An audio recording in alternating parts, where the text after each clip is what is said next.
Ayol bu kuch va mehr muhabbat, qat'iyat va nafosatning betakror uyg'unligidir.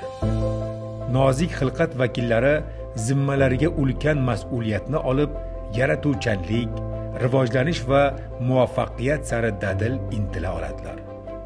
O'zbek ayollari dunyoning eng kuchli ayollari qatorida turli jabhalarda faollik ko'rsatmoqdalar. Bugun biz o'z oldilariga aniq maqsad qo'ygan, unga erishish yo'lida qat'iy va shijoat bilan odimlayotgan tadbirkor ayollarimiz bilan suhbatlashamiz. Ismim Hilola, qurilish sohasida faoliyat olib boraman. Ismim Mo'minova Zebo, hozirgi Nova School maktabining rahbariman. Tamila Qurbanova, 20 yillik xorijiy tajribaga ega xalqaro toifadagi moliya va investitsiya mutaxassisiman hamda Finselect moliya akademiyasining asoschisiman. Ismim Xosiyat, hunarmandchilik sohasida ish yuritaman. Amina Bekjanova, turizm tarafında o'zimning ishbilarmonligimni olib boraman.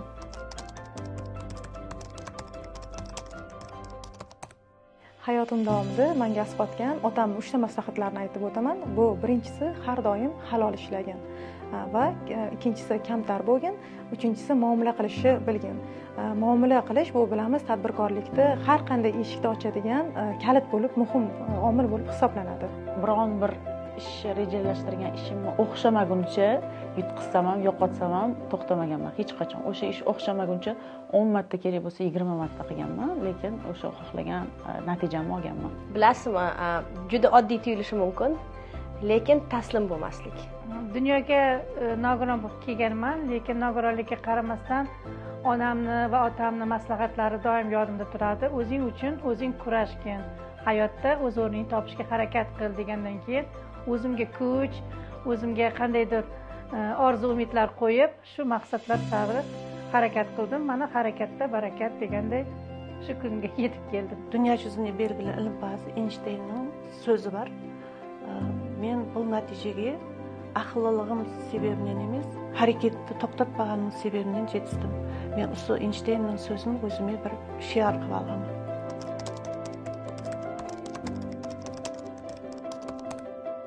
O'zbekistonda ayollar uchun biznes muhiti men o'ylaymanki, dasha erkaklarnikidan ham ko'proq imtiyozlar berilyapti deb hisoblayman. Hozirgi kunda juda ham zo'r. Aslida biznes muhit hamma uchun teng. To'g'ri, hamma o'ylaydiki, ayollar uchun unaqa zo'r emas deb, faqatgina tadbirkorlik qilish kerak, taslim bo'lmaslik kerak, harakatni to'xtatmaslik kerak. Tadbirkorlikda hammasi teng deb bilaman, lekin prezidentimiz tomonidan shu ayollarga ko'proq e'tibor, ko'proq nima bo'lgani uchun ham ayollar kuchliroq va teparoq deb o'ylayman. Ishbilarmonlik bilan shug'ullanish uchun, tadbirkorlik bilan shug'ullanish uchun juda bir qulay mikroklimat yaratilgan. Bu prezidentimizning qo'llab-quvvatlovida birinchi, ikkinchi bizning O'zbekiston Respublikasida ayol qizlarimiz juda bir aktiv.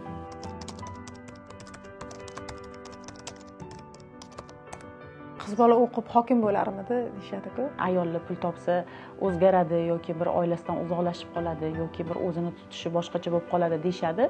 U unaqa qarashlarga men salbiy qaramayman, chunki insonning o'ziga bog'liq. Bu oilada, ya'ni qanaqa muhitda u ayol katta bo'lgan, qanaqa muhitda bu shakllangan ayolga qarab, ya'ni biznesdagi yo'nalishi ham o'sha xulqiga qarab shakllanadi.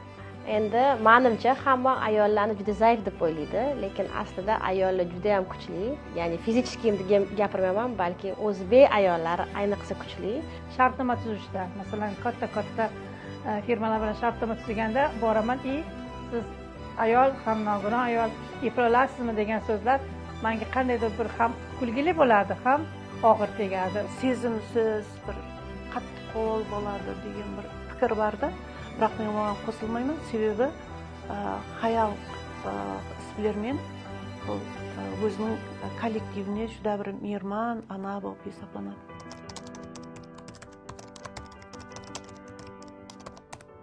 Bir 8 tacha oilam bor, kam ta'minlangan.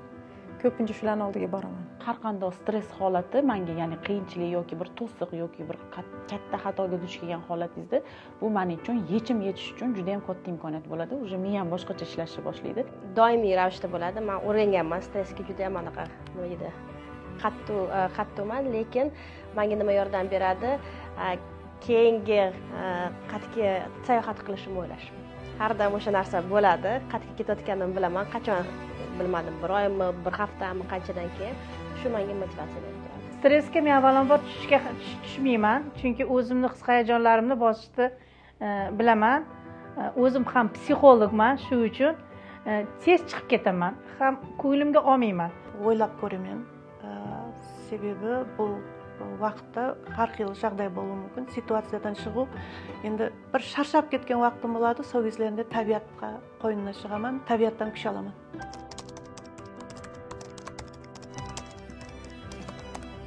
Konstani o'zbekistonlik degan qo'shig'ini qiyoslagan bo'lardim. Sevara Nazarxonni Ulug'imsan vatan.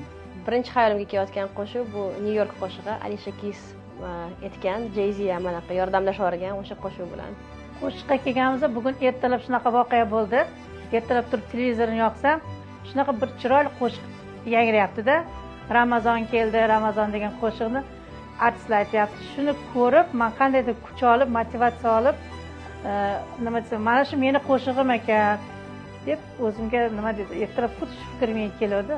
Endi menga eng unaydigan qo'shiqlar bu Qaralpaq xalq shoiri Ibrohim Yusupning qo'shiqlari unaydi, ham bizlarning Qaralpaq Aydillar qo'shig'i juda bir unaydi.